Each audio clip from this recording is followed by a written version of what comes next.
Kushner spoke to any foreign officials about any personal or family business. He was scrupulous in this regard. But you know what?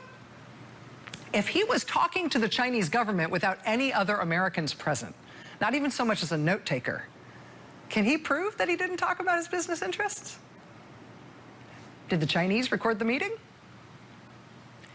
Again, what's being described here are U.S. intelligence intercepts about Chinese communication, right? Chinese government officials discussing what Jared allegedly told them at these unstaffed meetings. Now, the Chinese may be lying about what Jared told them in these meetings. They may be concocting a plot to make it look like Jared was conducting U.S. official business for the private benefit of himself and his family. It may be made up by the Chinese. But if you've been taking solo meetings with the Chinese government without protecting yourself against that possibility, then you have put China in a position to exert leverage over you.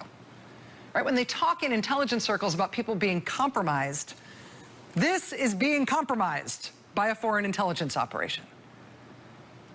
I mean, think back to those easy-peasy days of, like, Russia trying to get the floor plans and the architectural drawings and the security arrangements for the American embassy in Moscow, right? Back in the Cold War days, Russia mounted an intelligence operation in order to get that material, and the way they did it was by convincing some lonely, bored, slightly disgruntled U.S. Marines who were working security at that embassy that they should bend the rules a little bit and date a nice Russian girl. Now, there are rules against fraternizing with local women in these circumstances, but that's not the worst thing in the world, right? The reasons the Russians did that to the Marines, the reason they targeted the Marines with that, is not because the end in itself was getting them to date Russian women. It was so they could collect evidence of the Marines doing something bad, something wrong, something against the rules that could get them fired, could get them in a lot of trouble.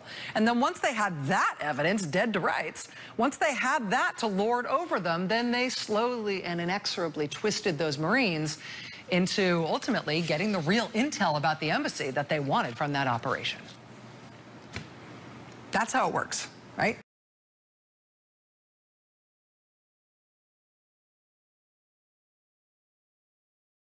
So did Jared Kushner try to talk about a little family business? Hey, I got $1 billion big building.